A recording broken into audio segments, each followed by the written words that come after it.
This is a Montpelier Planning Commission meeting for Tuesday, November 12th. This meeting was rescheduled from yesterday because of Veterans Day.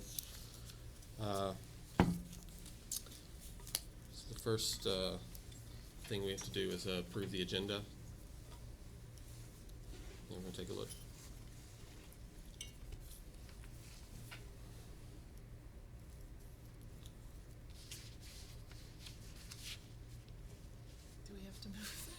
I've forgotten. No, I think it's just one you can approve unless there's no no changes can approve. All right, no changes. Do we have a quorum of the Historic Preservation Committee? We don't. Okay. We warned We'll it just in get case it happened. Okay. So I guess- very thorough. Okay, well, so we'll deem that approved then, and move on to the comments from the chair. I don't really have any other than to say that last time, just to touch officially back on something that happened last time, we talked about view sheds and regulating view sheds, and we had decided we were going to probably leave that out of the discussion tonight. So instead, we'll be picking that up later, and Mike has some reports and for us to look through, and we'll be looking at that thoroughly, but as its own issue in the future. That's all I had to say. Does anybody else have anything to report? Okay. Marcella, did you mention that you are getting a subcommittee position on the Regional Planning Commission? That's the plan, I think, is just to fill the one that you were on. Okay. So I was emailing with Laura today, and she said that they can put it forward, they can put my name forward for the subcommittee on the regional plan tonight, even if I'm not there. Yeah. And then, so I think that's fine. And last month, she asked the room if anyone else wanted to do it, and nobody did, so I'm expecting it will be me, but I can let you know. What's the subcommittee? The regional plan development. It's the Regional Plan Subcommittee of the Regional Planning Commission. Yeah, I have Yes. this helpful document. It's the Committee on Committees. This one, yeah. A core competency. Regional plan taking Kirby space. Yeah. But it's not a bad one to be on as far as those subcommittees go. Yeah. It's and it'll be handy when Montpelier goes to review our part of it. So okay, that's great. Moving on, we're going to continue. First we have to review the minutes. So everyone take a look at the minutes. And I wasn't at the last meeting, so I assume I should vote, but then maybe we don't have 4 people? I think it's fine for you to vote. Okay. Seems like the least amount of complication.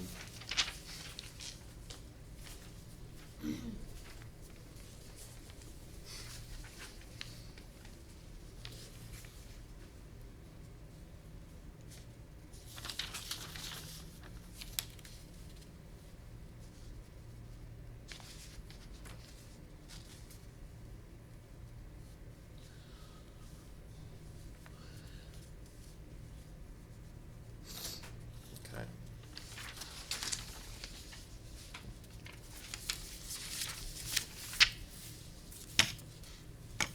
Any changes? Okay. We have a motion to approve the minutes. So moved. Okay, moved by Aaron, second. I can second. Marcella seconded. All those in favor? Aye.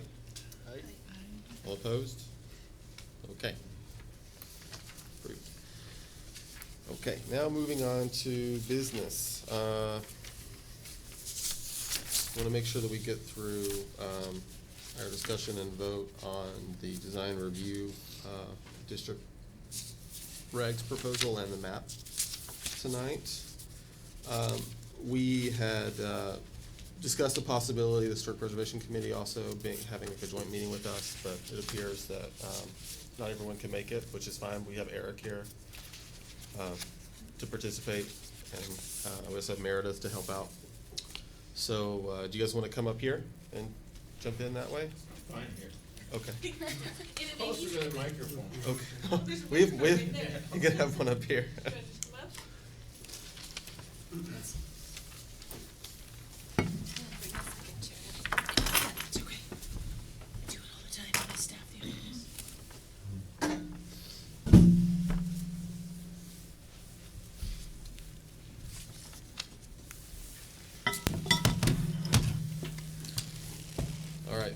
right, super. So let's jump back in. I haven't given a lot of thought about how we want to go through.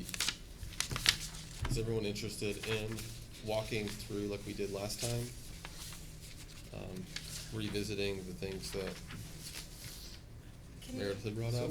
So can I ask a question? What does this draft reflect?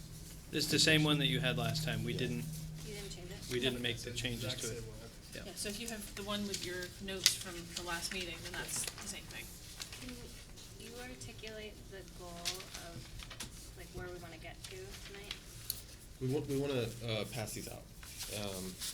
And my recollection, and I didn't bring the ones that I'd written on last time, but I didn't really bring much notes, write much notes anyway. My recollection was that out of the suggestions that were on there, I don't recall any that we were planning to, that we had definitely decided to keep. Meredith, you can remind me I think there if were I'm wrong maybe about that. yeah, little things that There were some tweaks to what had been changed or deletions.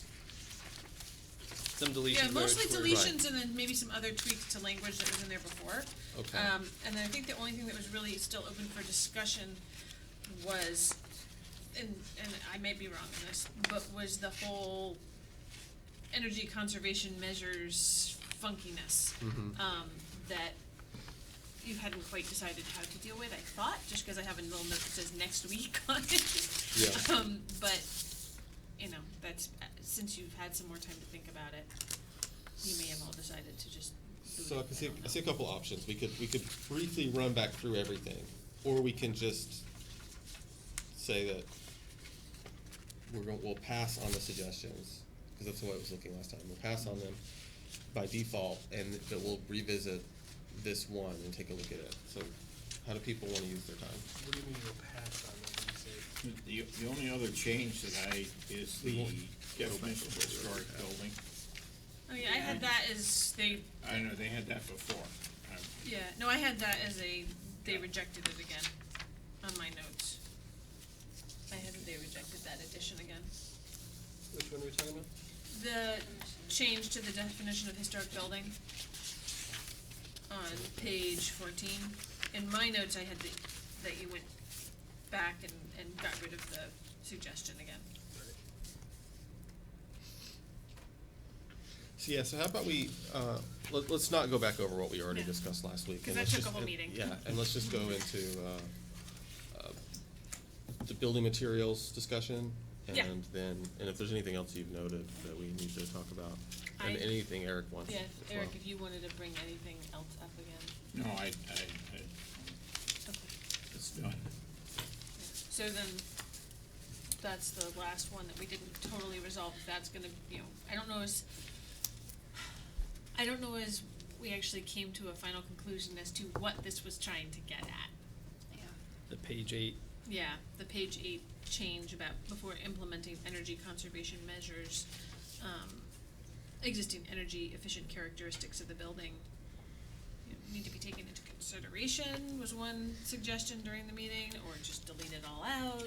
I don't know if that was resolved. I think that the issue there really is that some treatments that people think are energy conservation treatments can be very damaging to a building. Probably if you have a paint peeling problem and you put vinyl siding on it, the paint peeling is probably caused by moisture in the building. And if you put vinyl siding on it, you trap it. I mean, I actually looked at a house that had completely composted. It's an old pre-1800 house with corner posts that were in. I could stick a screwdriver this far into all the corner posts. His complaint was the siding was buckling because the house was going down. So I think that's that's the point behind looking at changes that people have been sold on as energy conservation. Windows is probably the biggest issue. Even the efficiency Vermont, and there's studies that show that you can rehab windows if they're in reasonable condition and put storm windows on and get as much energy efficiency. So I think that's what that was trying to get at, particularly things that were damaging to the building, potentially damaging. Okay. I mean, all buildings behave a little differently, so So I do have some language from Barb, by the way. She just sent this out in case she couldn't make it. So I'll just throw that out there.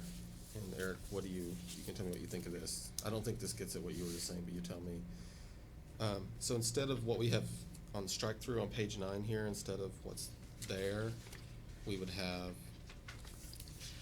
materials should not be added to the exterior walls of the building that could damage the condition of historic materials. That doesn't get at windows, but it's closer to what, the problem, after the comma in the sentences just confuses me. Like, existing energy efficient characteristic doesn't seem to get at what you're explaining and what Barry was explaining last week. So she's close there, maybe we would just add structures instead of, not limited to just put something on the outside of the building. Yeah, I think we had talked, or at least I had notes of the changing the second energy efficient, so the end of the sentence after the comma would be the existing historic characteristics of the building shall be identified. Yeah, I have that too. I would just suggest that, I think at the top on page 8, in sub 4, under materials, the first sentence I think actually speaks to this issue pretty well, which is historic building materials should be preserved to the maximum extent practical and replaced in kind when they deteriorate beyond repair. Replacements of materials shall match existing materials to the maximum extent feasible. I feel like this does a pretty good job of speaking to the vinyl siding issue. I'm willing to listen to any concerns to the contrary, but I think that the existing language adequately addresses the concern that we already have. Sorry. Sure, go ahead. Can I just explain something about the setup here? Sure. So your first paragraph here that you just pointed out for materials is supposed to be sort of what the standard is. Mhm. What's underneath it is different ways you can be examining that standard and whether or not your application meets that standard. So these are different subcategories of things that may come up, is the way I looked at this for the organizational purposes. And you may not always have a design review committee that has thought about I'm adding something, okay, great, it's for energy efficiency, that's fabulous, we're not gonna worry about it, because you may not always have people on the committee or even or attending that particular hearing who would think to look at what the, not necessarily foreseen impacts might be. I think that's why we have some of this, that in a subcategory here. That may have been too many words, sorry. I sometimes talk more than I need to. I think it's to bring energy into the picture because there are people who think that the only important thing to deal with is the energy efficiency of a building. That's it. And so they come forward with things that are very destructive of the historic character. What do you think about Mike's idea to just point out that those things should be identified? Existing historic. Right, that's what you were saying, right? Well, that's, yeah, I know I had at least recommended the changing energy efficient to historic characteristics of the building shall be identified. I have and preserved struck out. I don't remember why I would have done that. I don't know if somebody else had suggested Yeah, that. I have the same Yeah. word too. And they also have a be taken into consideration as an option as well. Like they need to be identified. The committee also has to Oh, okay. has to be more than just identified in That- the application, but also maybe considered by the committee. I don't know. If we're worried about energy efficient additions harming the building, can we just say that? Don't add energy conservation measures that will harm the structure of the building. I feel like that's way too broad. I'm not comfortable with that. Yeah. How, But I'm yeah. sure it is, but can you help me understand how? No, and I admit I probably have a bias towards energy efficiency here, so I mean I agree with what Aaron said a while ago. I'm not sure why it needs to be called out, because it does seem like the materials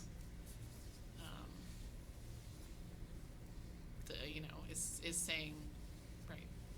So maybe I missed the It's some of these scenarios that they brought up where someone's they think they're well-meaning and they think they're improving something, but they're actually doing more harm than good. But there's a lot of ways to go about addressing that problem, right? That's what Right. we're trying to get at, what's the Yeah. best way. Maybe number one covers it. Yeah, I mean, aren't you already taking into account the building materials are appropriate? I mean, if it's like a bad energy, I mean, if it's designed poorly and it's gonna result in moisture, that's like a whole nother issue, I think, but yeah, maybe I'm just confused. It is something design review takes into consideration, things that are destructive to the building. I mean, one of the things about mounting signs, just an example, you're supposed to mount them in the mortar, not drill holes in the bricks. You know, and I think Oh. this falls in that same kind of category of things that relies on the, expertise on design review to catch, because sometimes the window and vinyl siding salesman get there first. And vinyl siding solves all your problems, right? So, I think it's just the idea of having it mentioned in there, so we're considering it, is important, that we have the authority to deal with it. Speaking as a member of the design review committee. So there's an instance in which the historic materials they're using would be compatible, but you would feel that it's designed in a poor way? Trying to think of an example of that.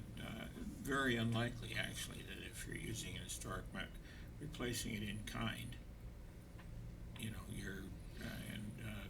if insulation is done well, that's fine. But it has to be done ventilated the right way and using the right vapor barriers or insulation. That's something we would review anyway. But we do look for, the design review does look for things that are potentially destructive to the building. Maybe it's captured in this beginning, generally applicable, but, I mean, there's a lot about, one, just up What to page? B7, sub B, little I. It's like. Page 7.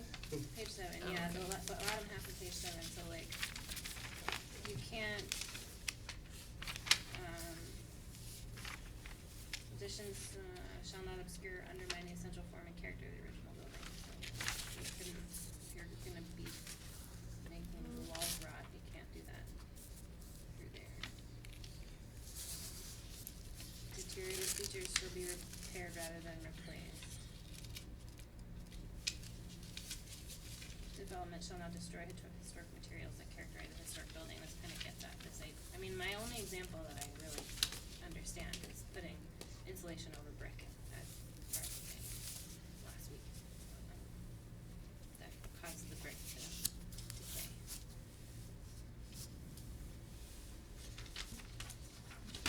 But if we're protecting the material, the historic material of the brick, then we can't.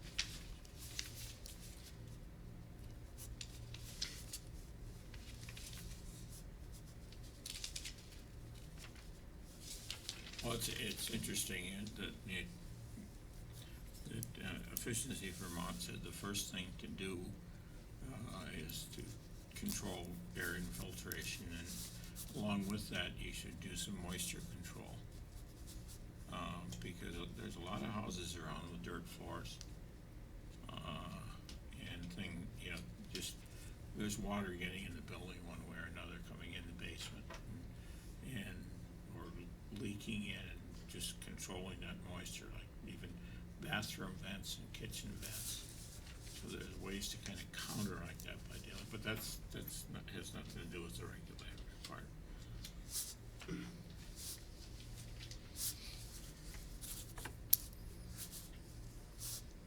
Guess, is there a specific reason to call out energy conservation measures? Maybe that's what we started with. If it's too confusing, then maybe it's captured. Can I make a suggestion? Yeah. It might be something where this is something that is used as an example in the guidelines versus being here in the regulations, cause it does seem to be kind of covered based on what everybody's saying. I don't know if that's something that you would feel comfortable with, Eric?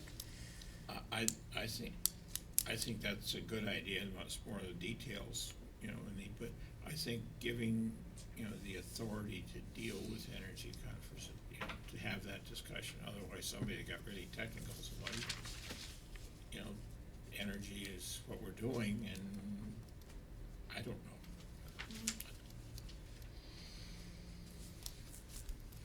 Well, I guess I'd like to leave some room for people to be able to, like, explain if they're doing some new technology. I mean, I can't think of an example, but if they're using heat pumps, like, to explain how that might work.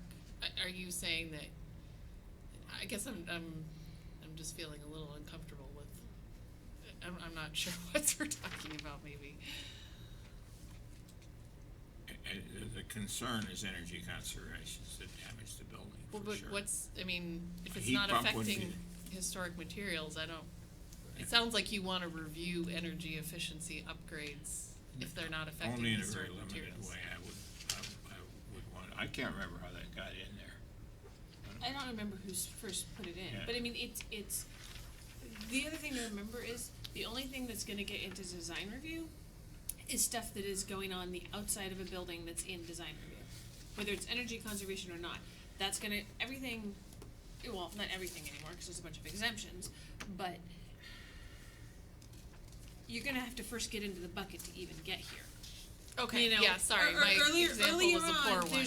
there's a whole bunch of things that are gonna be exempted out, including Yeah. a bunch of utilities on the, on the Yeah. outside of the building, as long as they're on, I can't remember if it's the rear or the side elevation, it Yeah. depends. Those aren't even gonna get before the design review committee, or they're just gonna be administratively approved. Yeah, I guess, Some of these things will be approved administratively as long as we can go, oh, is it screened, or is it the same color as the side of the building? okay. Then we'll be like, You're oh, right, okay. there may be a number of things that, I mean, really, these have to be things that affect the outside of the building, so somebody just insulating the building is probably not even gonna go through design review. Right, and this one is specifically, this has been moved, so it's specifically only historic buildings. It only applies to buildings that are both historic and within the design review district. And you're talking about, you know, replacement of historic building materials on that historic building. So you've really narrowed down when this is gonna come into play anyway. So I guess the question is why is it critical that the homeowner identify existing characteristics for the design review board in instances where they're seeking to implement energy conservation measures? Why that should apply in that specific instance and not any other one? Because I agree with you. I think we're all talking about the same thing, which is a very limited purview of the design review board, which is changes to the exterior of the building, right? Yeah. And again, I think it just seems to me that, I think that the draft that we have already does a good job of allowing the design review board to take a look at specifically these things. Citing that goes out, somebody wants to put in new windows because they think that that's gonna create energy efficiency. You know, when I think it's a little not germane to this, but we can have a debate about whether or not that's a good use of your money for energy efficiency, something like that. But like, again, I think sub 4 here doesn't, I think it gives really broad latitude to the board, and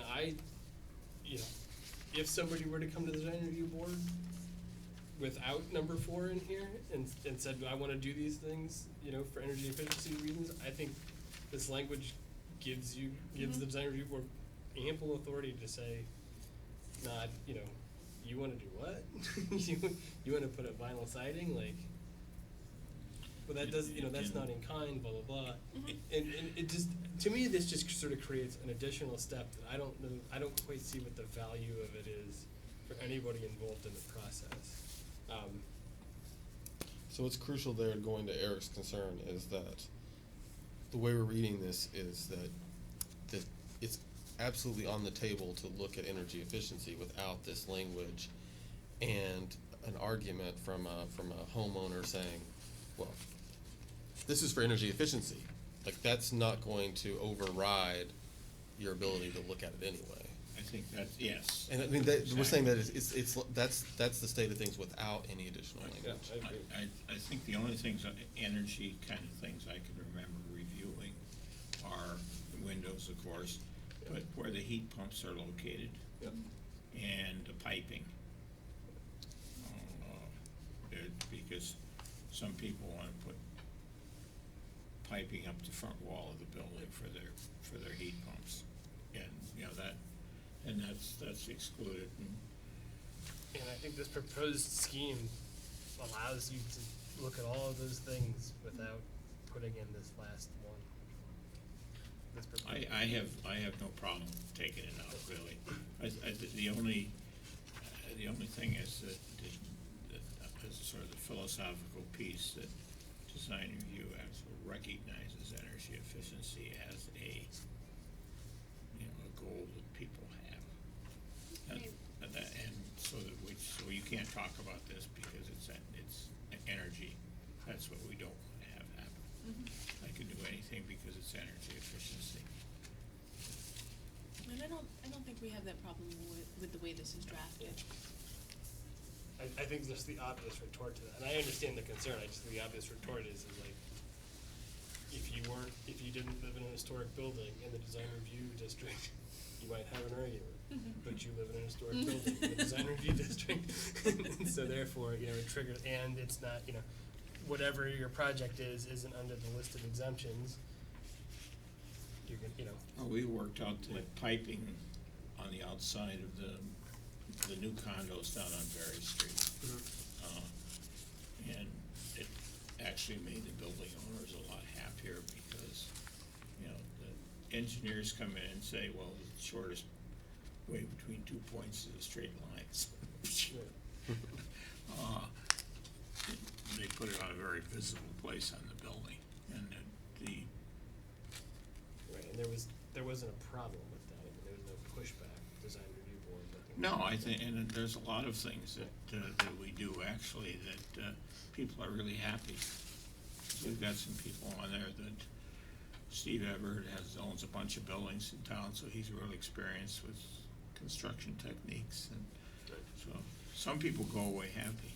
It just seems to me that there's still gonna be the design review board's still gonna have the ability to, those opportunities are still gonna be there for the design review board to look at these things, help developers and homeowners figure out ways to incorporate, you know, historical. I agree, let's take it out. Just striking number 4 then. Yeah. Great. Alright. Okay. Did you have anything else?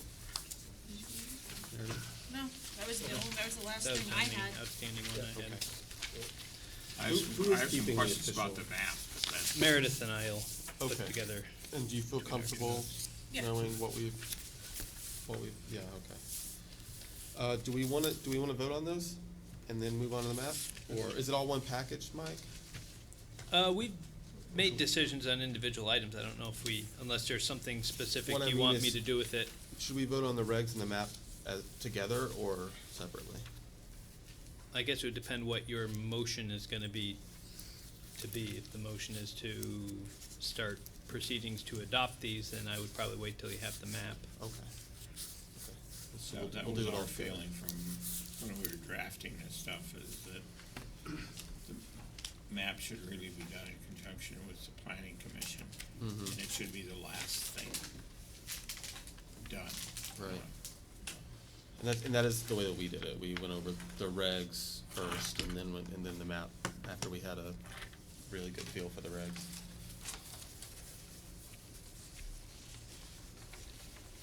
I'd go up there, I have several questions about the map. Yeah, go ahead, I ask could us. go up there and point There's at also, it. Mike's got one right there too. Usually gets harder here just because everybody's around it and we've gotta watch for the microphones and everything else, but there is an identical map here. We just made You're that. gonna go up? Okay. Alright. You made the second. we I'll keep make his notes questions, on this one. Cause we don't have a mic up there that's on.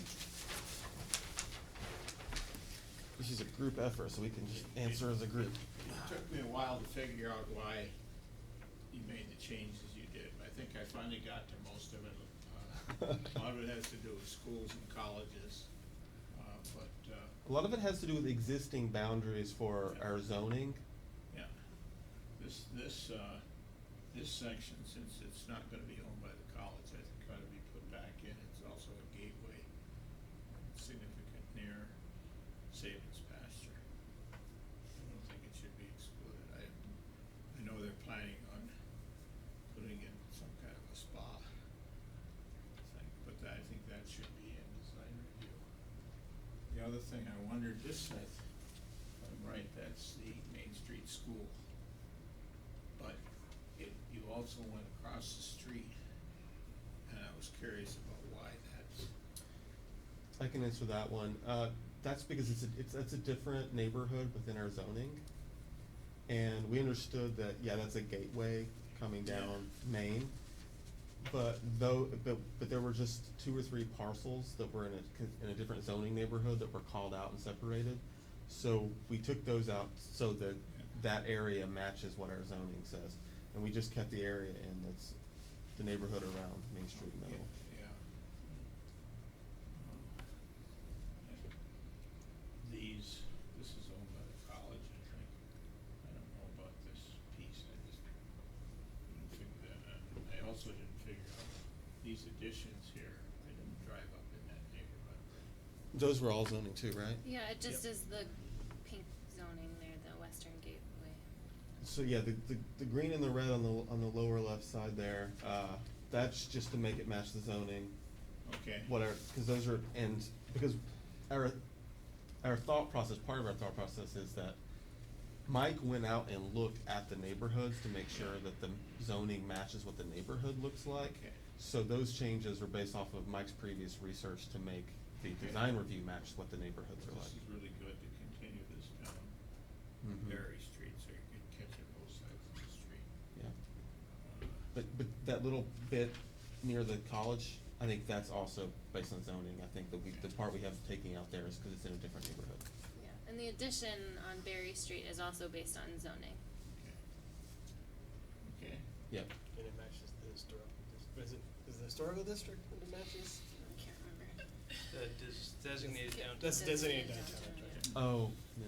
Oh, that was why we had to put it in, 'cause Yep. of that, yeah. Yeah, okay, yeah. I think that read it. Is there anything else, Eric? That's about it, yeah. Okay. So are you, what are your thoughts, just to learn more from you, about those parcels that are next to the those parcels next to the middle school? There's a really nice house right across the street from the middle school. That whole block is, I don't think we're taking anything across the middle school out. Yeah. this looks like you're picking out the middle. Hold on, let school. me No, zoom they're- in. They're That's- further up Main Street from the middle That's school. Yeah, that's- J Street. Hold on, just a sec. Yeah, that's past North Street, so it's Yeah, it- on the hill. You come down North Street and then you go right into J if you keep going straight. Yeah, but it's to the right if you're coming down North Street. Sorry, zooming in. Sorry, not right, left. Haha. Direction. That's North Street, right? Yep, so where's my pointer? There's North Where the Street. word Scribner Okay, is. the Scribner school's is right the there. There's school. J. Okay. So that's The map is a little fuzzy so right here where my little thing is, that's Yeah. J Street. and this is just a zoning line. Yeah, Yeah. Yeah. it's a neighborhood. That's a neighborhood district line. Okay. So as far as our zoning is concerned, those are different neighborhoods, so we kept them separate for Okay. design review too. Well, we'll work at making it bigger. Now you can add whole new neighborhoods then if you wanna work on expanding it. It'll be 20 years.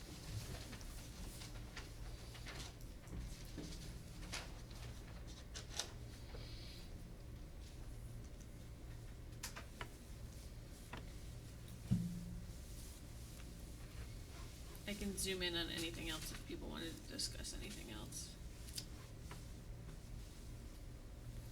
I don't wanna relitigate anything, but one thing that's still on my mind is, yeah, the area along Berlin Street there that we currently have out. You see the angle at the river there? Yeah. Still curious why, 'cause there's a lot of just very commercial development there, why that's not included.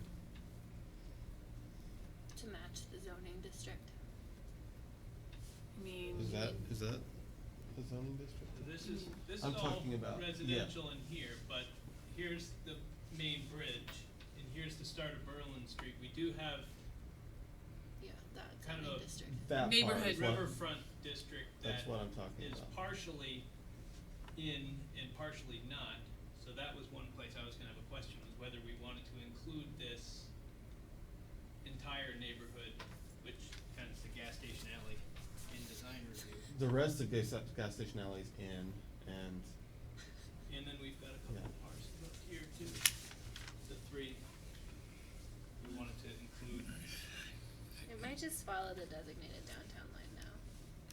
yeah, but if you're following neighborhood lines everywhere else, just Wait. for a Oh, yeah, no, You I'm just know. saying that's why I Yeah. think it's there now. she was just Ah. giving the reason, not like Gotcha. her policy opinion or Oh, anything. Thank you. Well, Sorry, yeah, I mean, didn't this mean to part scroll. here is not designated downtown, but it's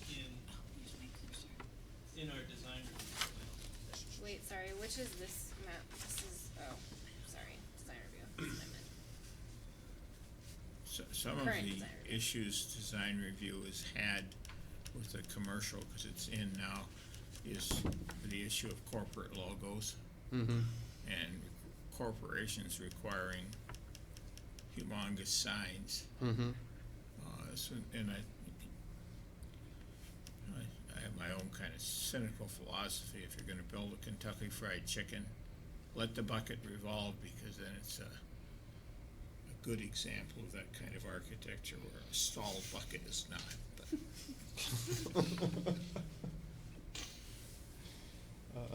But that stretch of a road where the line goes down the river, that residential stretch there is,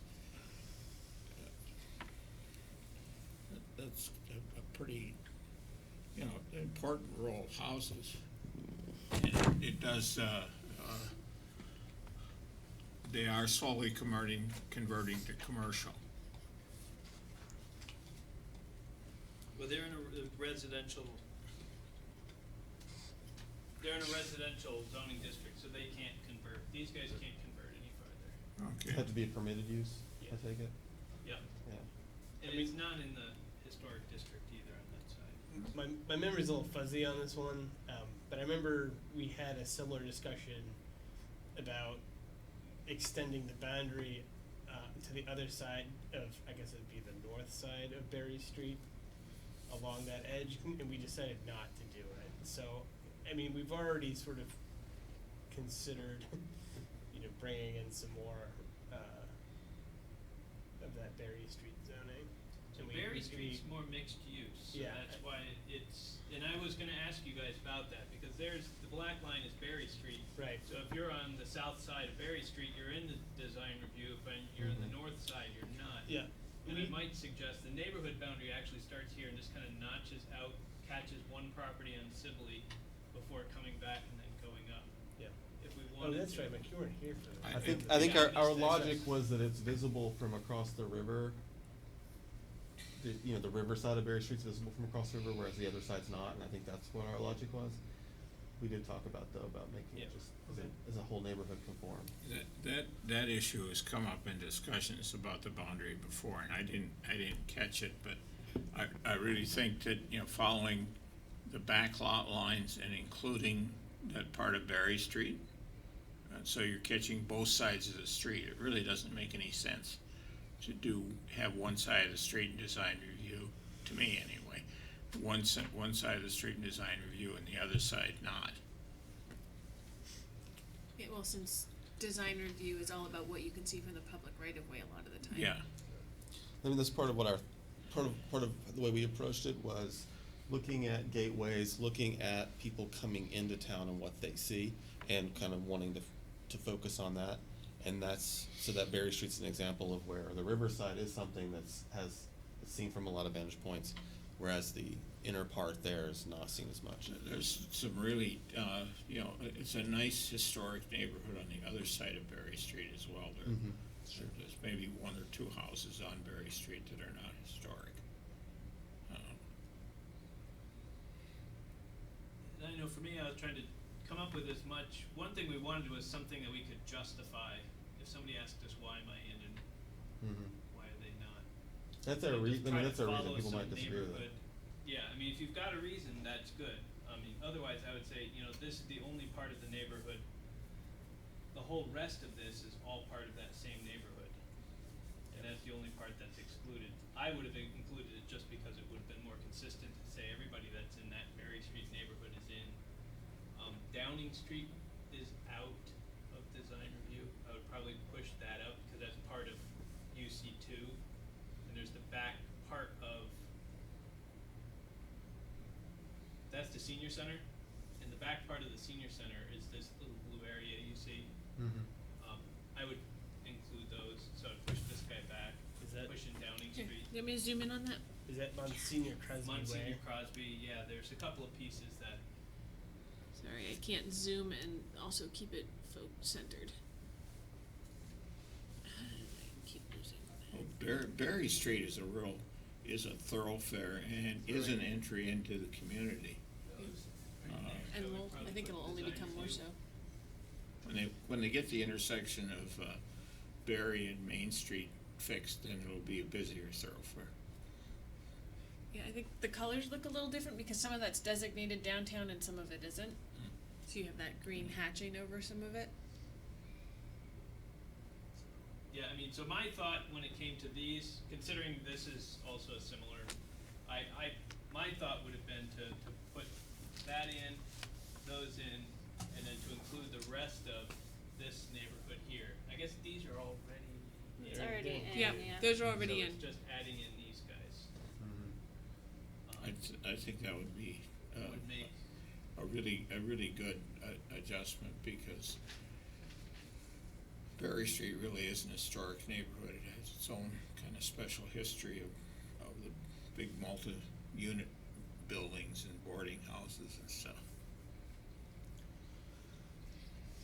we missed a little bit of the boat on this section here in that we already had Cumberland Farms fixed up, we already had the Dunkin' Donuts come in, we already had everybody come in Well- and redevelop without design review, but A lot of this the is next about time. the future. Yeah, a lot of this is about the future, and it's also why, because Eric mentioned the college before, but we were talking about what if the college sells a bunch of stuff? What if National Life sells stuff? We were looking at it from that perspective when Yeah. we were looking at this. So yes, what if, other gas stations come in? Yeah, and I've just been trying to look at what the underlying zoning is, so not only what the neighborhoods are, but we talked about it, if we're gonna require them in areas that are predominantly single-family homes, these are ones that aren't eligible for tax credits and other things, so a couple of places kinda make sense where it stops. These are more single-family homes, they are historic, but do we require design review on single-family homes that aren't eligible for the tax credits that commercial property would be eligible? So, there are a couple of places that I thought made sense where we drew the line. I like that one. I don't know if we wanna make any decisions on these, cause I also had some questions on, over by Redstone. Do you want me to zoom over there? I didn't know if we wanted to make any Yeah, decisions or if we yeah. Well, we wanted can, to I guess hear we what can discuss my it when thoughts we move on. were. And Right. One comment, the Historic Preservation Commission and its long-term plan, which Mike has been a big help with. We talked about working on some incentives for people to do work on historic buildings, either a tax abatement, like the hotel got and things like that. You mean single family too, not just Single commercial? families, if Yeah. you do meet the preservation standards on your house, you can do a tax abatement Yeah. with it, and that, that has some complications to it, but, that gives the private property owner at least some incentive to do something, and, because the only buildings that are eligible for the tax credits are, income producing buildings, so you can't do your own house Yeah. tax credits. But the city can have some incentives. There's another one that came up the other day, now I forget what it was that we talked about. Let's see, I wrote an email on it. Oh, well. Well, before we move on to the other things Mike wanted to point out, between the three different areas that Mike pointed out, does anyone have interest in adding those or discussing it further? I mean, we discussed the other side of Berry Street, I'm game for that, but I recall the discussion, Mm-hmm. we decided. I mean, Mike was put a compelling case forward about Mike and Eric together, I think, about it's a gateway in its own right, and a lot of historic buildings are concentrated there.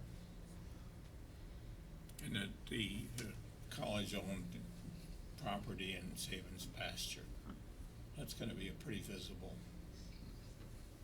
piece. I don't know what the design they're planning or layout they're planning. They talked about 40 houses. I agree with you, Eric. I've always thought we should have kept that in. Oh, you That's- did? It's Yeah. not, it's Oh. not I out don't right think now. it's just way out there for no reason. That's what, it's out there where there's It's other not neighborhoods that seem connected. even more appropriate because they're closer to downtown, they're more historic. All these other, there's other things that are left out, and we thought that, so we were skeptical of why that's included, and the Just truth because is it's it's undeveloped, which for us and our thought process and the way we approached this was undeveloped is I don't know. I guess they're planning on developing it. It's very visible, particularly with the pasture there. As if you think of that part of Berry Street as a gateway, and that's what you're gonna see when you Visible turn from there, that. is it visible from across the river? Yeah, cause it Yeah, goes it is. up. Yeah. I mean, all Yeah. of Sabins pasture is visible from Yeah. across the river. I mean, And- we all, just because there's development on the table that we can't make our decision Right, based on that. no, Yeah. no, and I think we're trying to avoid that. Yeah. Avoid- And I mean, I- hopefully our- Avoid regulating something just because we know it's likely to happen or something. Oh, yeah. Like, Got it. Can I put my administrator slash previous lawyer hat on for a second? So, you've been trying where you can to stick to neighborhood boundaries, right?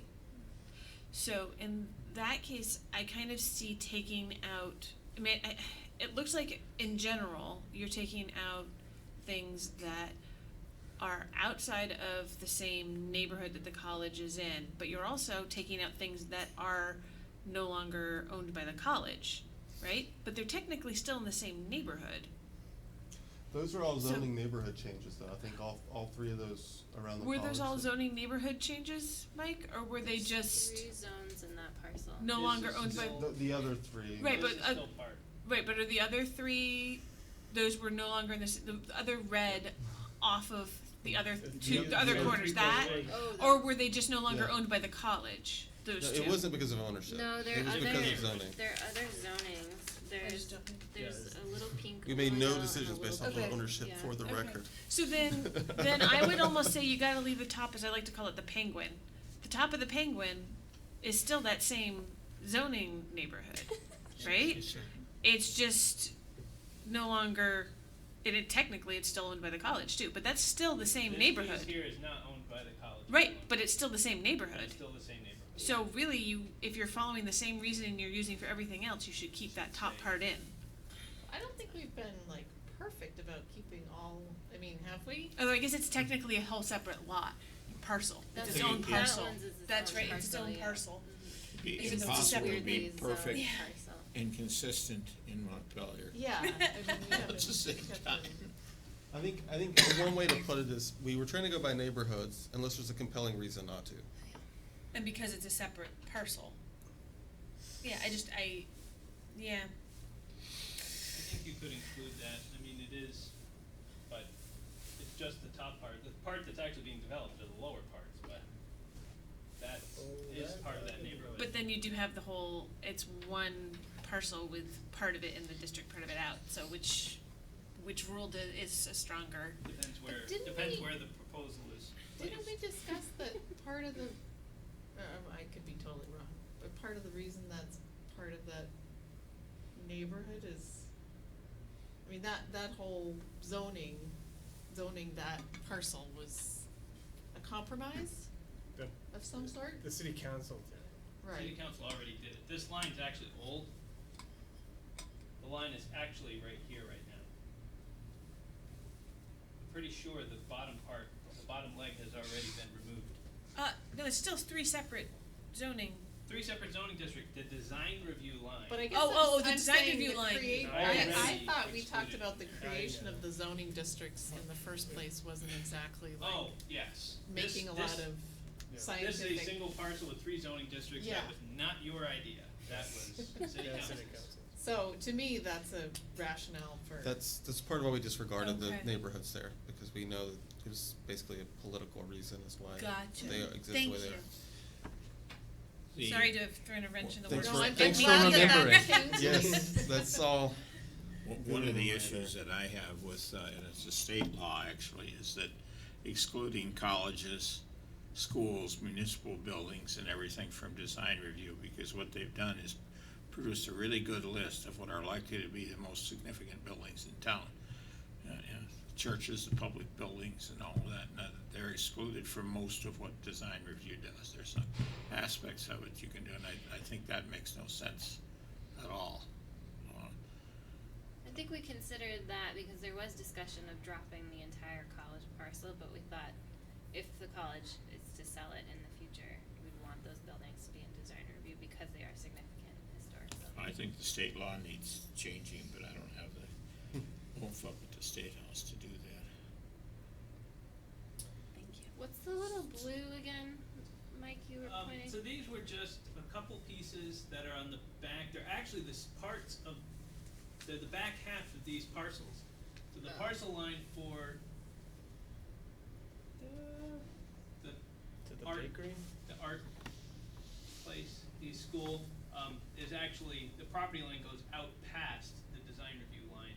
The property that the senior center is on actually extends all the way back here. So I would just move it back to capture the rest of those parcels instead of having it go through the middle of the building.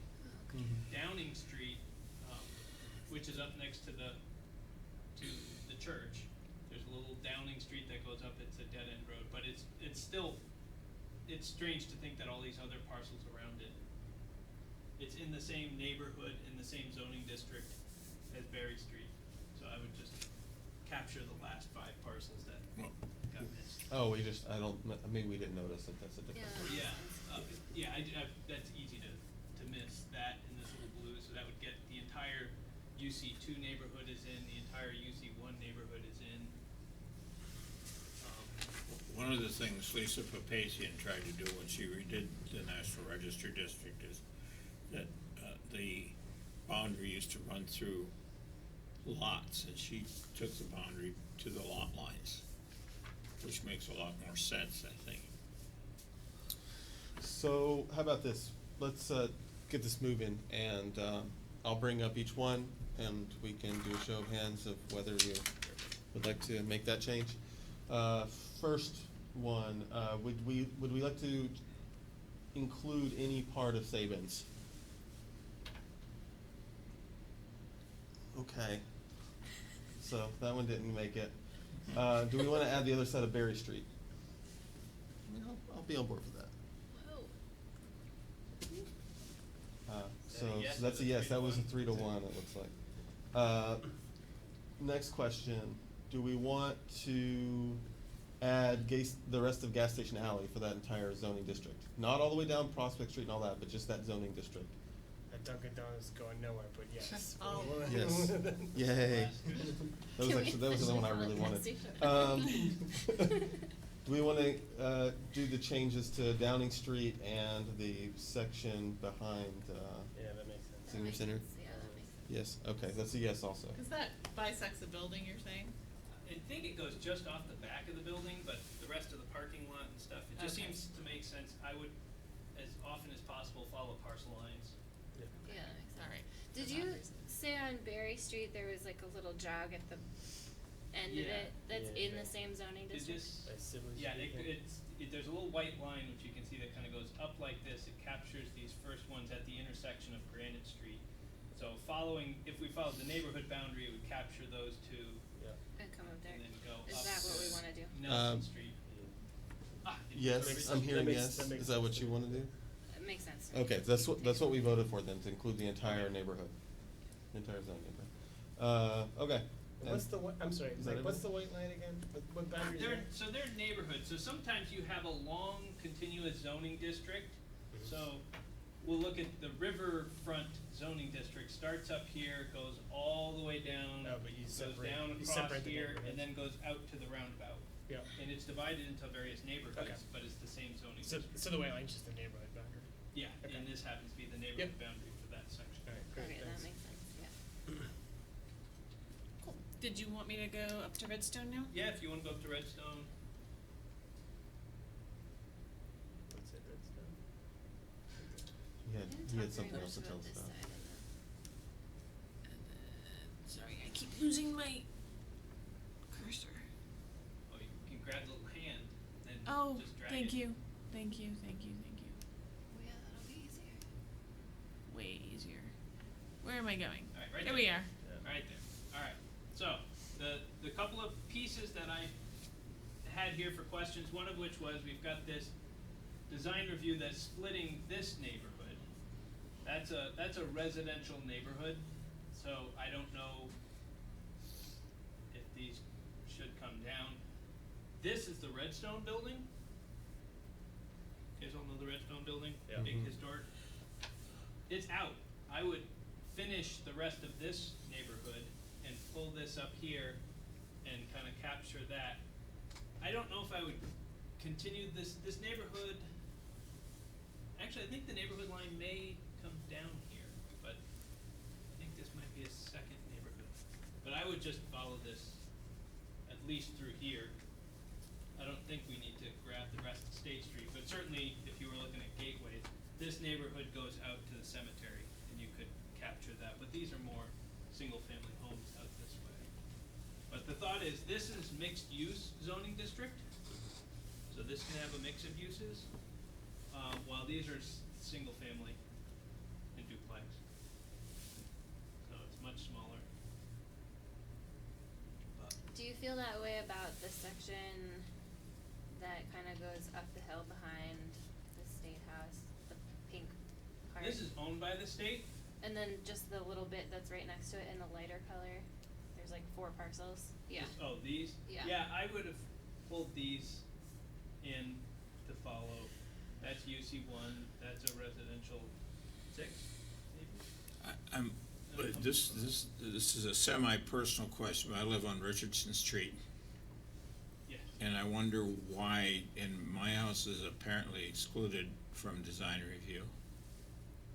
And I wonder why that is, cause it's on the National Register, and why it drops. I think that's the downtown, the designated downtown border up there. Yeah, this is the designated downtown border coming across here, and then Yeah, it's the Comes historic. down. But it goes up and kinda wanders Black through line that is historic. neighborhood. The Black Line's the historic district then? Blackline is the design review district. For design review. The big black. So I'm the sorry, question is the what, historic district line is even different than that. It is? Yeah. I thought, we had I that. thought there was at least something that line follows, other than the current I design will review. attempt to trace out, so it comes down Terrace Street, and comes up here, over, up, down, over, up, and then over. So actually, quite a lot of this neighborhood is in the historic district that is currently not in design district. So there is an argument that could be made, if 80% of this is already in the historic district, why don't we capture the rest of this neighborhood? Cause they're all, they're virtually all historic buildings in that neighborhood, or ones that are very compatible. I know there's an issue out on Terrace Street about where you stop the historic district, when we had that discussion. I really thought it was the designated downtown. No, designated downtown's down here, the It really- historic district, the really is. old historic district used to go out to here, the new historic district, for whatever reason, took a couple properties out of Terrace Street. Is that the old design review boundary? Is that why we left it? No, that the way? old historic is where this neighborhood went out. This design review district boundary has been random since it was created 40 And years ago. it ran right through a house, actually, one house. That's always fun. So there's a certain justification, if we followed the outside of the pink and the outside of the green, it would actually be matching the historic registered district for this corner, As well as following neighborhood as lines. well as following neighborhoods. Yes. As I can step to the microphone and speak as Oh. as a Resident? resident of the It's neighborhood. okay. You and- can wear more than one hat at the table. And I think the neighbors would be very happy to be in design review. They don't have any problems with it. So, my thought is, once we decide what we're going to do, city council is gonna expect us to do this, so I'm gonna say we're going to do it anyways before they ask us to do it.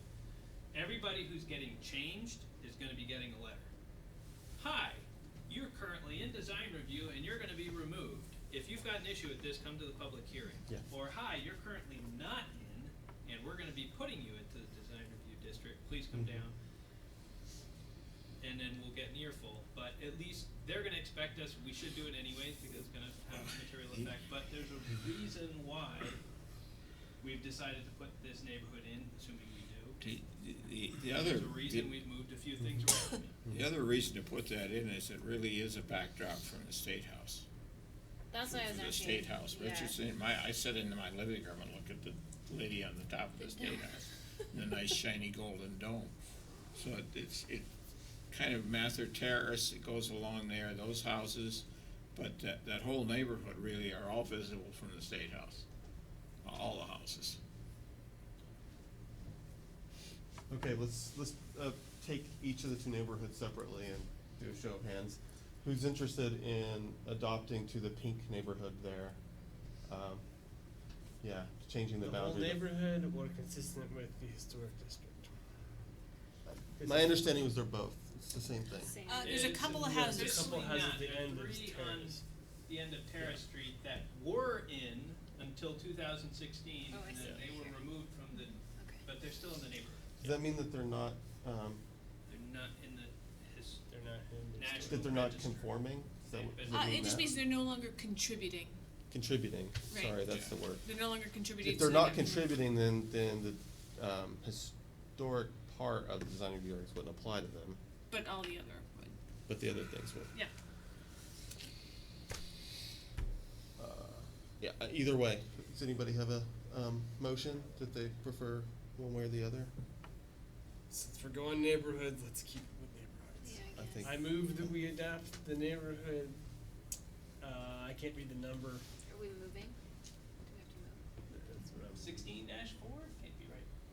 Something dash, Sorry. and dash 6. 10-4? 10-4. Yes, 10-4. 10-4. Okay. So all neighborhood 10-4, who's in favor of adding that? Raise your hand.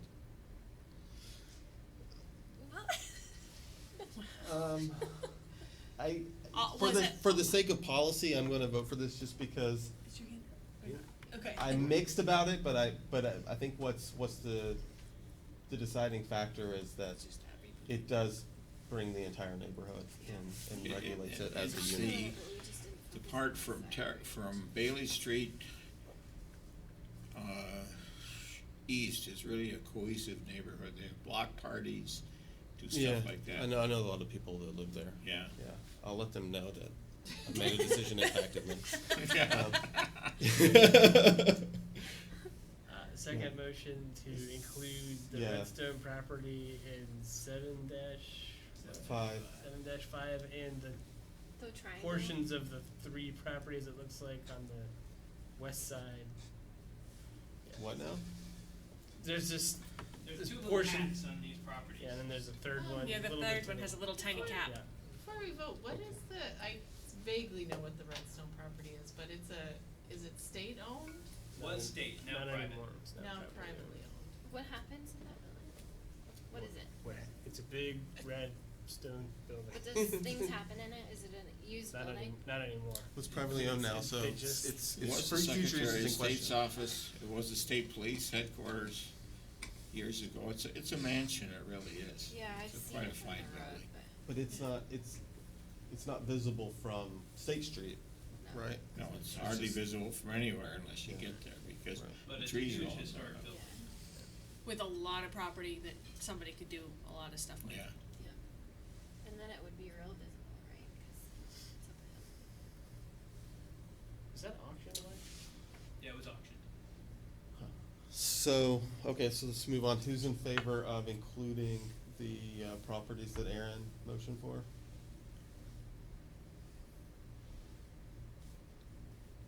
Sure. I honestly can't remember what we talked about last time. We talked about. I don't remember really having a discussion. I feel like we before. focused on this side of the Yeah. town. Yeah, those were the only ones that I had that Yeah. I kinda had some questions on. I'm gonna check, I don't think we need a vote. It looks like that we had tried to follow, when Cliff Street wanted to come out and they voted to take them out, they had to leave properties in the designated downtown. And I can see the green here, but it looks like there's one parcel here that's not in the designated downtown that we left in design review, so.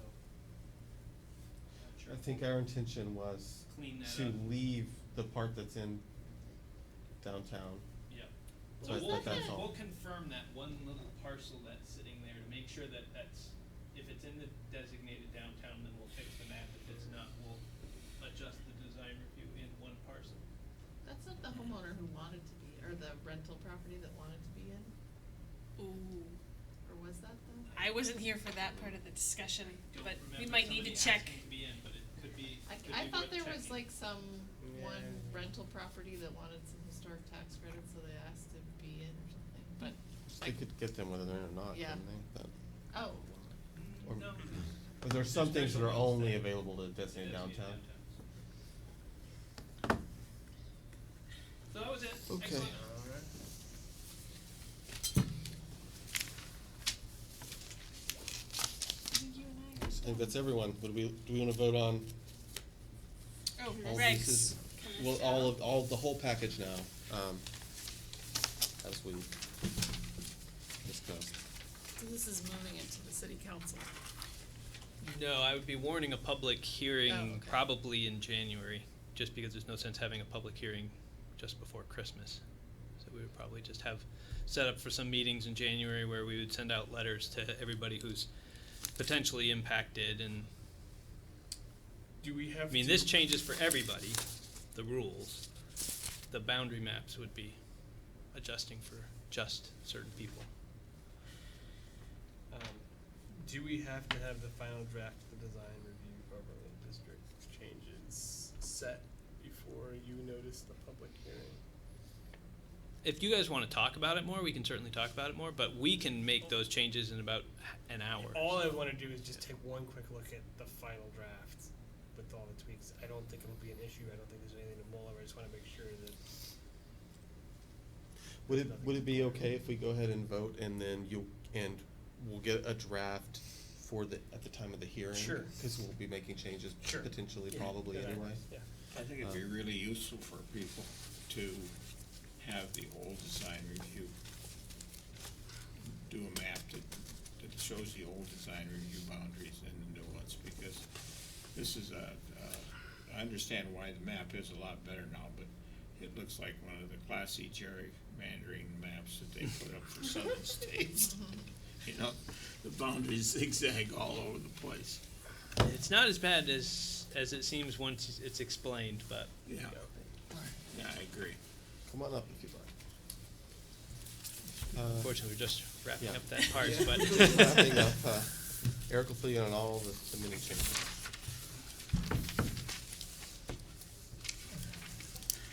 Okay, so do we have a motion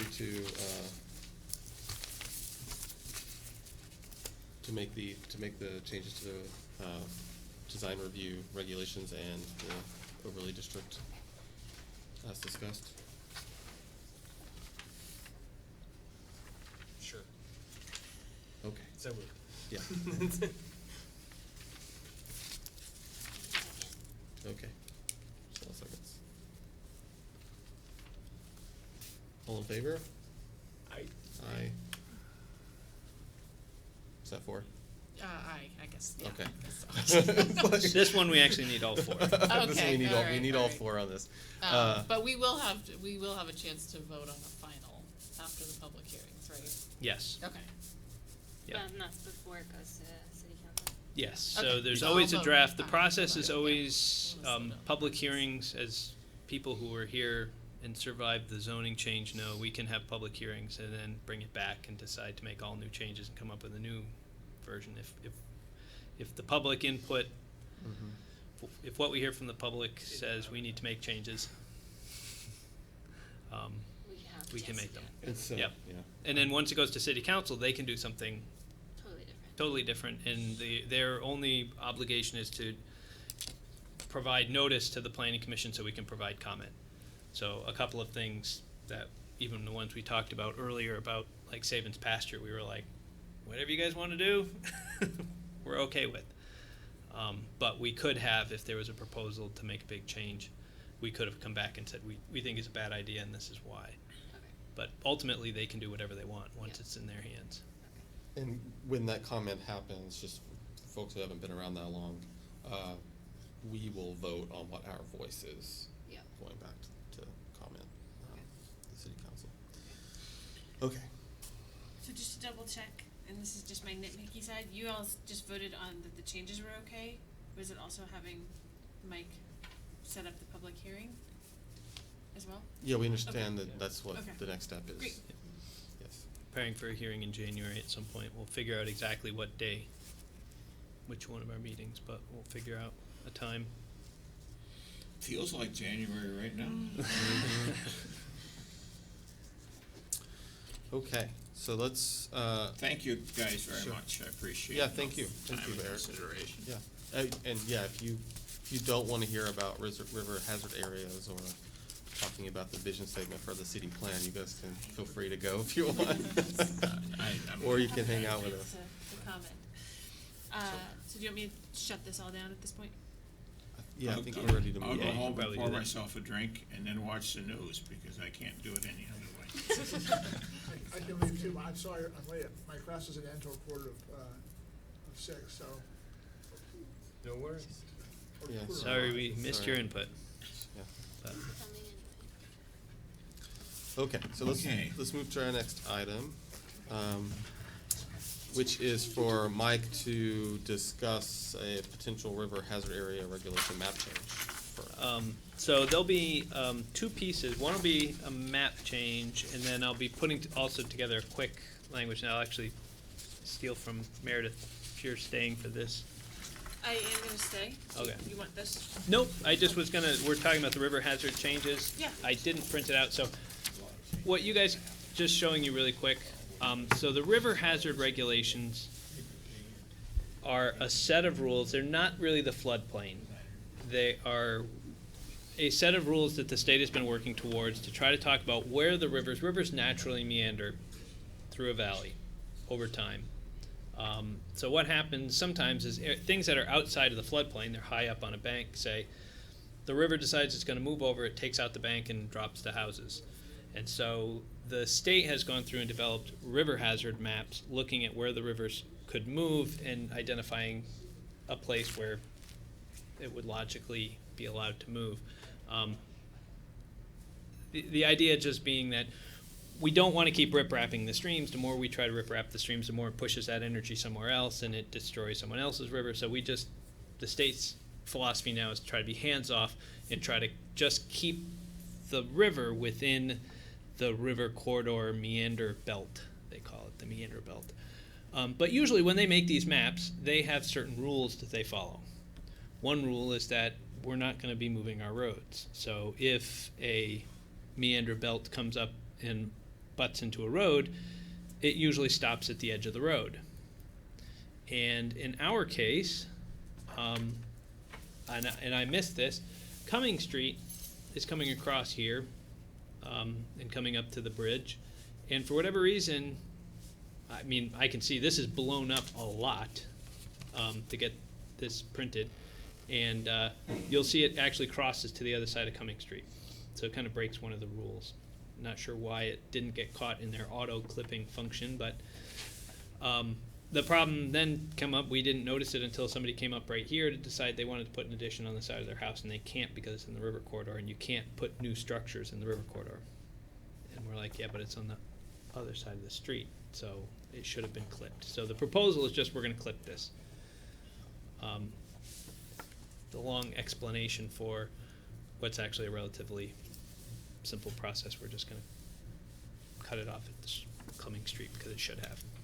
And is the road as a boundary principle that's codified somewhere? It's the process they use. If I were to start looking around, dragging this thing up the stream, this is the north branch, by the way. That's Cumming Street. That's Route 12. If I were to go, the only river corridor we have is from Cumming Street Bridge to the Wrightsville Dam. That's the only section that we have regulations on. And in other places, you'll watch the meander belt come up, and then all of a sudden it goes boop, and it follows Route 12, and then it comes back out, and it'll make that. In other places, Mill Street, way up at the end where the dam is, it cuts off at Mill Street. So other places it did it, and for whatever reason it didn't on this one. So yeah, that's been the proposal, is that I was going to go to, because there's an active proposal, rather than go through a full adoption process right now, we were just going to go to City Council and ask for an amendment, an interim amendment to the river hazard regulations, which would be valid for 2 years, and then we would have 2 years to go through the adoption process for the river hazard regulations. When we have the time to kind of present a full thing, because it's a relatively minor piece, we think it's a pretty easy one. The second piece that came up also not too long ago is, and this is kind of where I was going to, Meredith wrote up some quick language. We actually have some language somewhere else about that you would be allowed to put some structures in this area, provided they are low-valued structures that contain that have low-value contents. So the reason why somebody has up on Route 12, they actually have an existing house with an existing business, and they want to put a sand shed in their backyard. They do a lot of snow plowing, so they want to just put a really cheap shed up to keep the rain and snow off of their sand pile. But it's in the river corridor, and it says no new structures in the river corridor. And we're like, that's not really what we meant. I mean, if that river were to move, we would not be actively trying to protect and save that structure. But the reality is it's going to take 100 years for that river to move that far. And a structure that's can be built for $1,000 doesn't seem to make a lot of sense that we wouldn't allow them to make such a small addition or repair. Provided it's a low-value structure, we would obviously have to define low value with low-value contents. We'd have to have something that kind of meets that criteria. But that would at least give, or making that something that the DRB could approve. With DRB approval, a low-value structure with low-value contents could be approved. That way, Meredith doesn't have to make, or actually Audra in this case wouldn't have to make an interpretation. It could go to DRB and they could make that determination.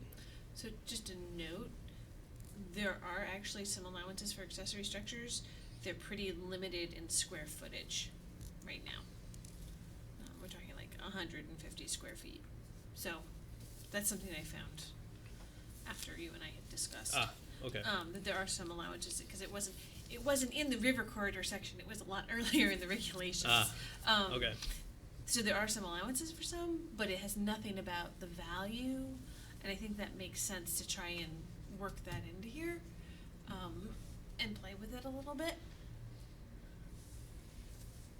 So those were the two changes that we needed to, and I just wanted to give you guys a heads up. I mean, we don't need planning commission approval to do this, but if we're going to make changes, it makes sense to go and let you guys know that we're going to go to city council and kind of make these proposals. We think they're relatively minor. We think they're in the best interest of the purpose and the goals and objectives of what we're trying to do, but sometimes we don't see these things till we start getting applications and we go, is that really what we wanted to do? So, and some of these are always going to be problematic. I mean, you can see that that's actually a property there. I mean, some people we're gonna have to just deal with entire houses that are in the river corridor. Yeah, the underlying, or like the river could just wipe out your entire property. Yeah, and I think what the state has been trying to do is to start, and the state's model goes river corridor all the way through downtown Montpelier. We cut it off at Cumming Street Bridge. We said that's where we're drawing the line when we adopted these, just because there's a lot. But it actually is surprising if you were to start to look through the number of structures from Cumming Street to Wrightsville. I mean, it's quite a long stretch of river, and there only about a dozen structures and major structures that are in the river corridor. So for the most part, what we're trying to be able to do at this point is to say we got some strict rules that'll say you can't put new things in the river corridor. Montpelier's been here for 200 plus years and nobody's built in this river corridor. Now is not the time to start building in our river corridor. If it's unbuilt, it should remain unbuilt. So, just one question, just kind of a dumb one, but Cumming Street is a public road, right? It's Yes. not the private one. It's a public street. Um, We're replacing the bridge right now. Right. Okay. And I'm just curious, are these properties in the floodplain? Nope, they're not in the floodplain. No, Surprised by that. yeah, It's it's pretty steep. yeah, it's got a pretty steep bank.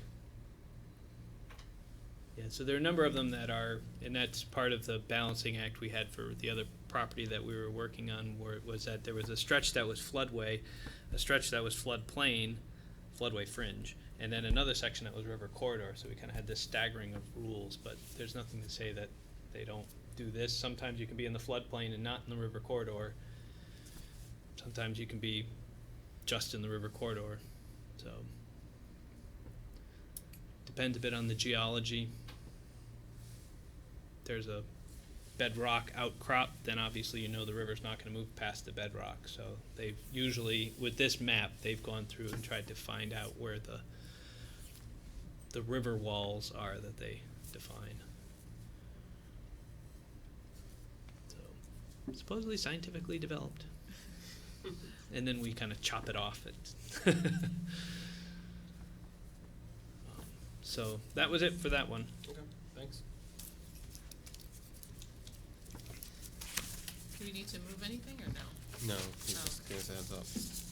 Okay, well, the next item on the agenda, the last item for tonight, we have 30 minutes to tackle, is the discussion of the vision statement. Which so the vision statement is something that the city plan will need, and Mike is going to show us a branding statement, which is slightly different purpose, that was written by a consultant for Montpelier Alive. Did you have any plan for how we could use this, Mike, or is this just FYI for now, and then we'll? I think it was FYI for now. I think John and a couple others had mentioned we should do a vision statement, and I remembered that Montpelier Live had done one, and so I thought it might make sense to go and see maybe that's a good starting point. I think when I read it, I'm not sure if it quite fit our purpose here, but it still makes sense to know it exists, and if we can integrate pieces from it, then that would probably be good. But it didn't seem like it was entirely going to fit for a city plan Right. philosophy. Do we have it? No. I don't. Oh, I printed out a copy. I used to have them. Yeah, I had printed them out, and I didn't, and it's not in my box this time. Probably put it in 3 or 4 times in a row. Oh, Equifax. Yeah, I think it was basically the theme was everybody, every day we serve the people of the Green Mountain State, and pretty much that's the reoccurring phrase, is that every day we serve up the arts, every day we serve up fine food, every day we serve up customer service, every day we serve up recreation, every day we serve up young people, every day we serve up Serving. serving. Oh, every day Montpelier serves. There we go. Yeah. That's where it is. Thank you. It is, in different contexts, it's a cannibal restaurant. Every day we serve people in Green Mountain State. So, I mean, it has obviously paragraphs explaining each one of those, but it's kind of much more of a commercial branding statement rather than a vision statement of perhaps where this residents and might.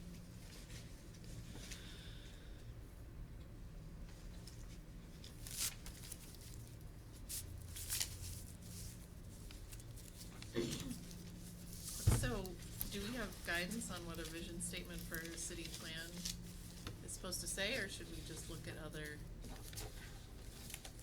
city plans, or? Yeah, I can. There's no requirement that we have one. Different communities will put one in if they feel they've got if they have a theme. I've seen some good ones. I've seen some that aren't. I'd have to go kind of dig back through my stack of other communities. Were you involved with the city plan with Gary? Yes. Did they have one? I think they had one. Trying to remember. I think they were able to borrow a little bit out of their Berry Partnership one, but they focused their plan on a kind of on a couple of themes. I think healthy, safe, kind of one of those foundations that having a healthy community was what they were going to focus their entire plan around, that theme. Did they serve up children? They did not serve up children. Actually, if you think about the rise of helicopter parents, we serve our children, maybe is a theme that's going on here. I like the idea. Kind of nice to have A vision. themes, yeah. So, yeah, I think you're right. I think John has a major planning background. So he has a lot of ideas for these things, and he had talked about it being a starting point. Does everyone agree that that could be a starting point, something that we do now instead of later? What exactly? To start working on this, Oh, yeah. basically, the idea of working on it now. I mean, because an alternative could be that we actually get into the weeds of the plan and let that guide what we think the vision And should the be. vision emerges out of that. Could do that too. I'm not much of a visionary, so I mean, I'm just being honest here. I don't. I think that if we were going to do a vision statement where we, somehow try to find a way to survey the public, so that that would be helpful. The instances where I've done visioning is you kind of do with a group, a public group, and How do we do that? yeah, I don't know. Sounds like a lot. Could some of that come from the words that, didn't they do when they did their survey, they came up with a whole bunch of different words that people saw as the way, like that was more the downtown core master plan, but they got, statements from people of how they saw the downtown and then how they want to see the downtown, the things they want to see change. And they had different words that people came up with. I don't know if that would be a place to start. I know that's just the downtown, but it might be a place to start.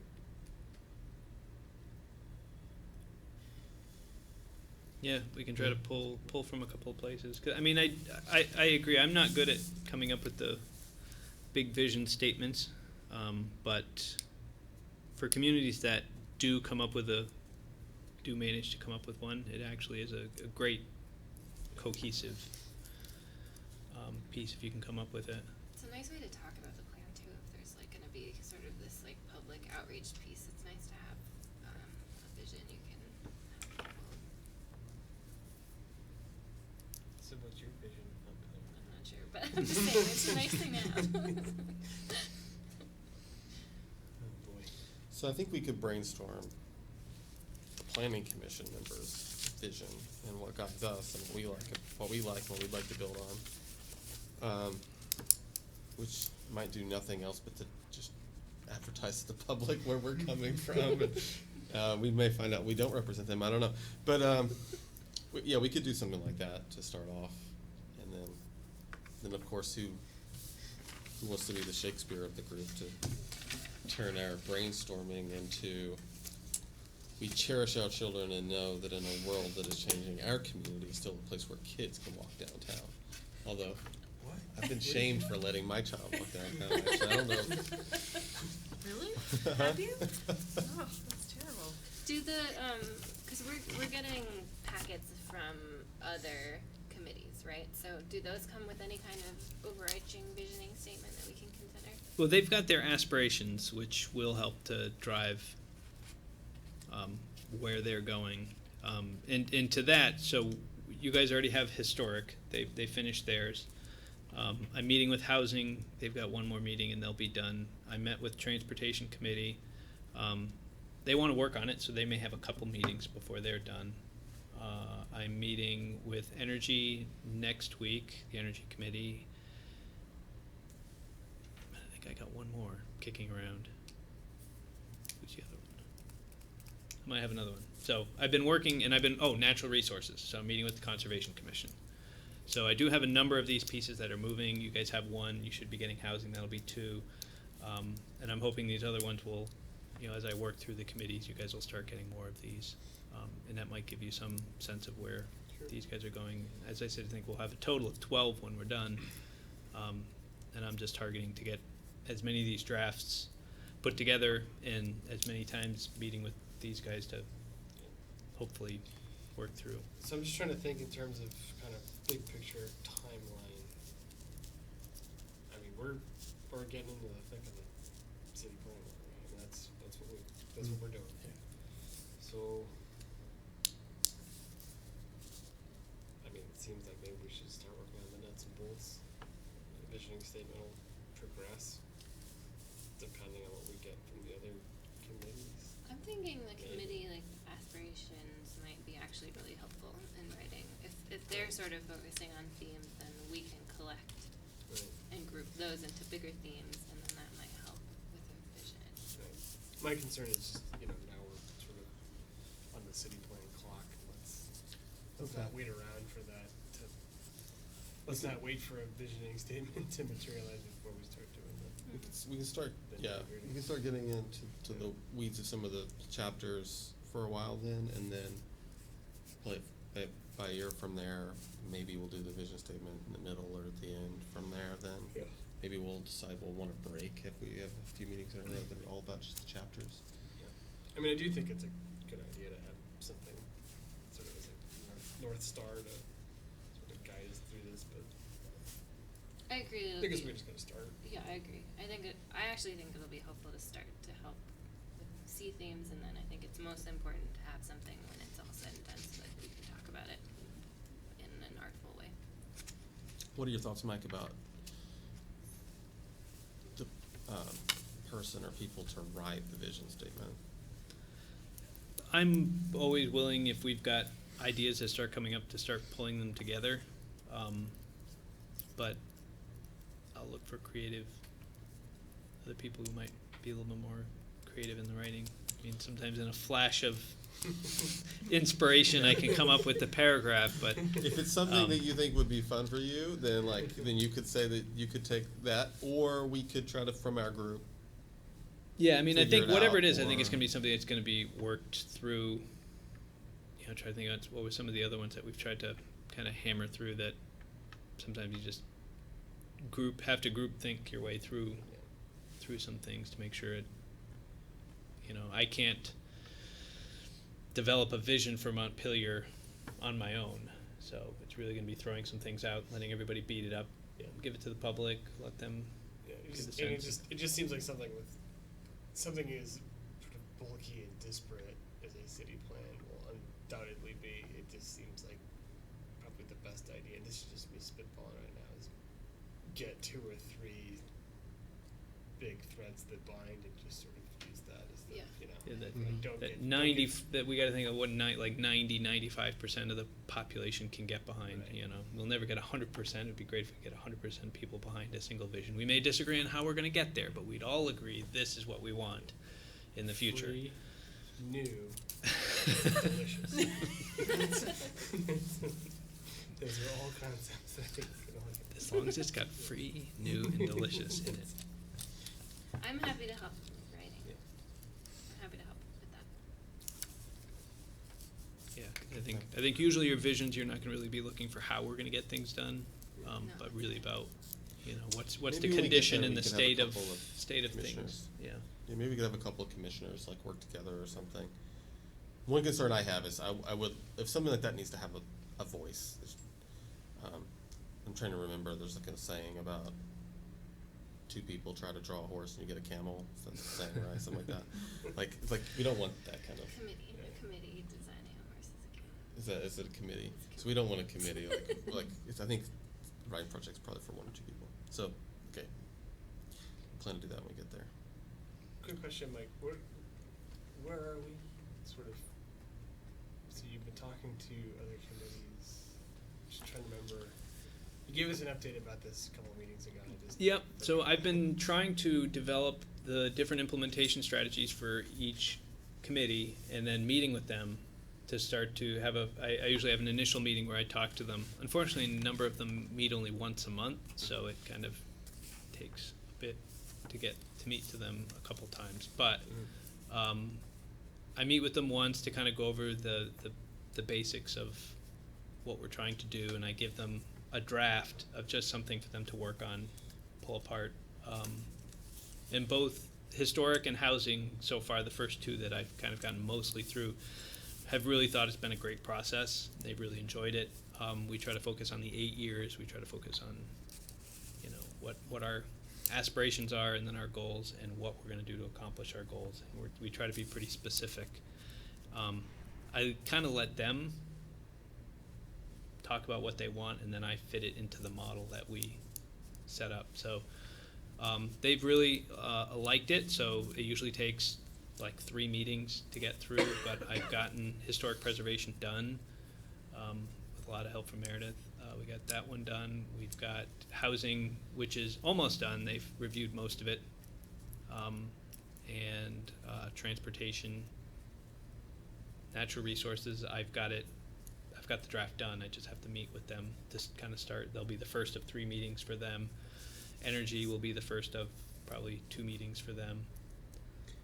And what do you expect the lift for us to be? So at this point, when they get done, they're giving their Christmas list. So when it comes to the Planning Commission, what you guys are going to look at is, are there things that haven't been talked about that should be talked about? So public transportation could be in community facilities, public transportation could be in transportation, and it could be in energy.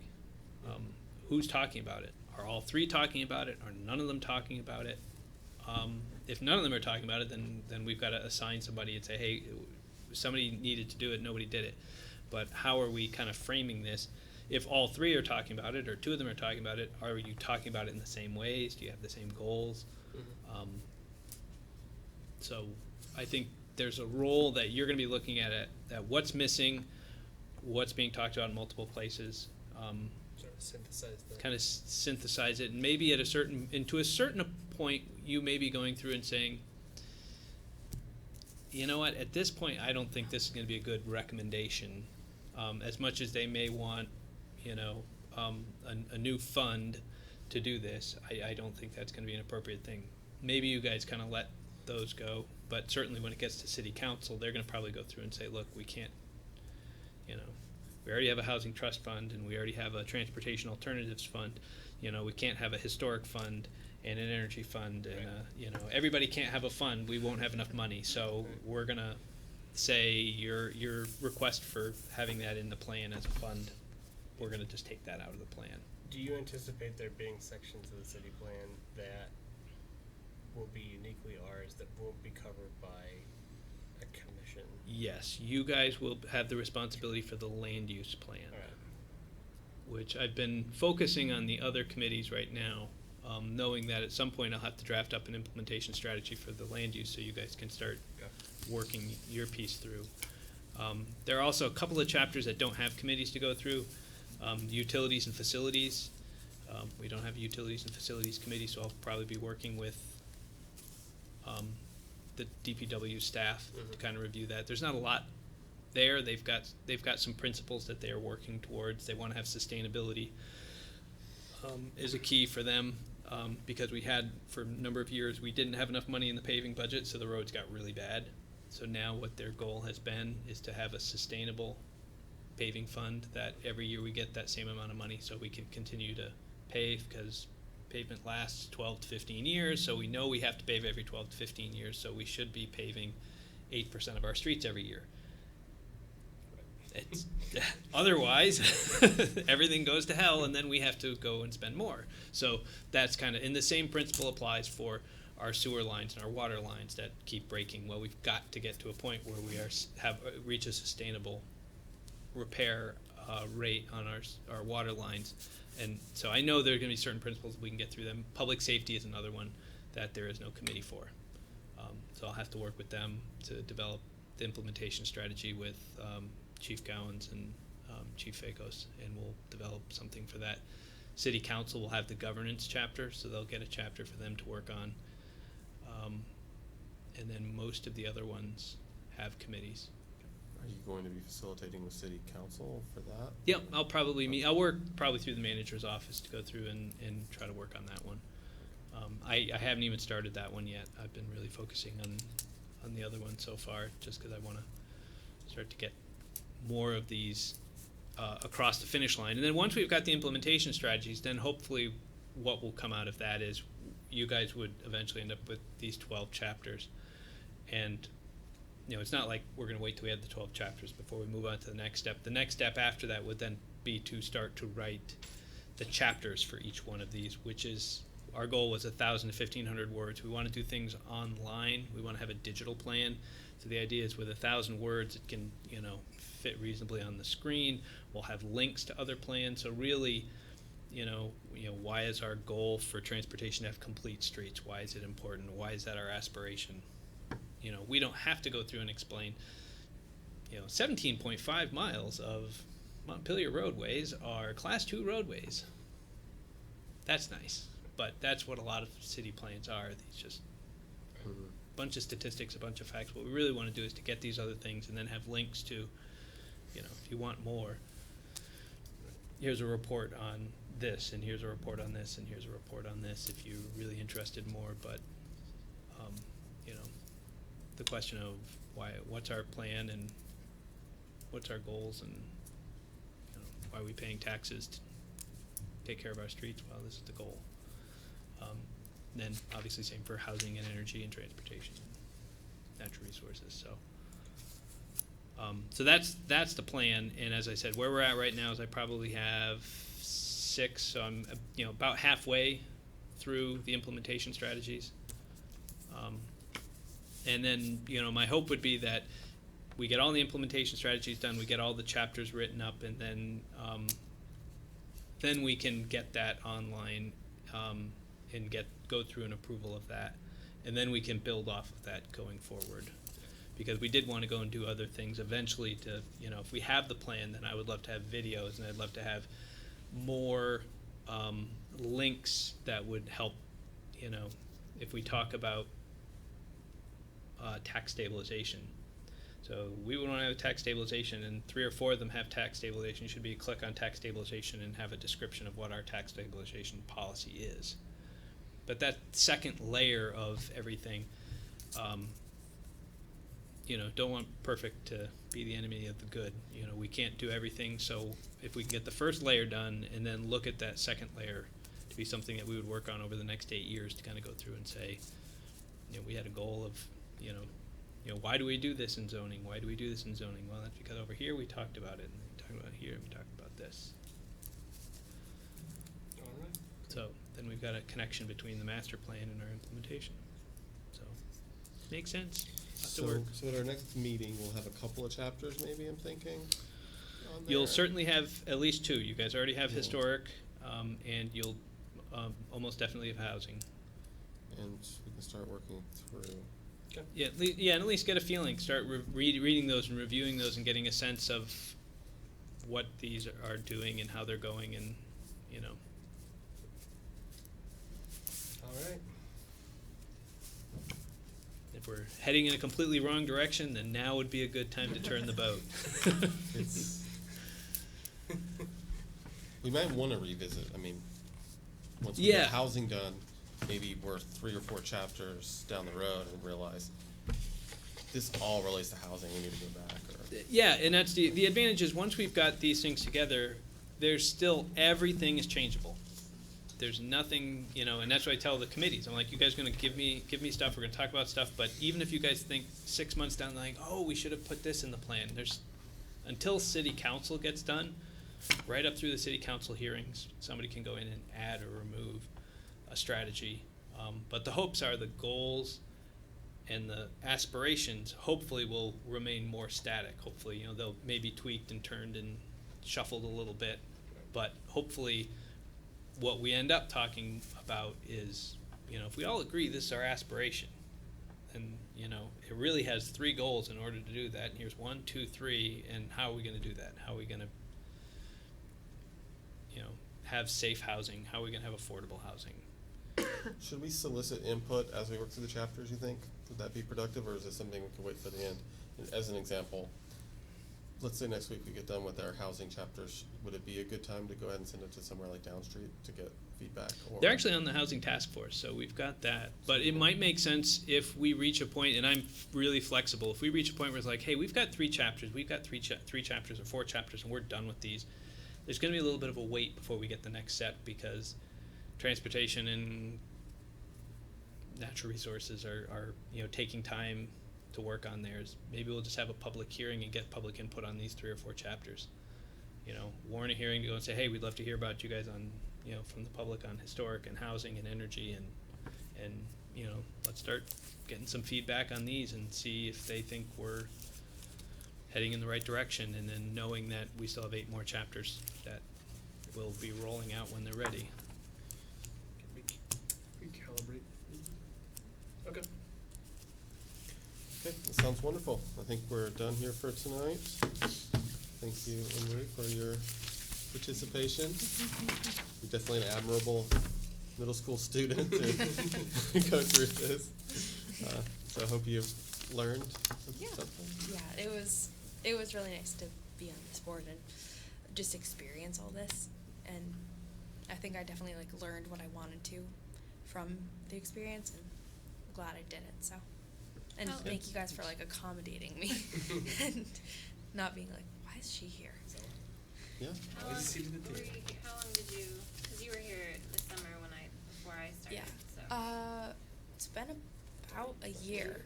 I think I started in January of this year, so almost a year. Yeah. Yeah. Did a great job. Thanks. Thanks. Okay, do we have a motion to adjourn? I'll move to adjourn. Okay, in a second. I'll second. We're gonna call Marcella the second. Yeah. Okay. When's our next meeting? And that's Next We'll say meeting we're would deemed be adjourned. 2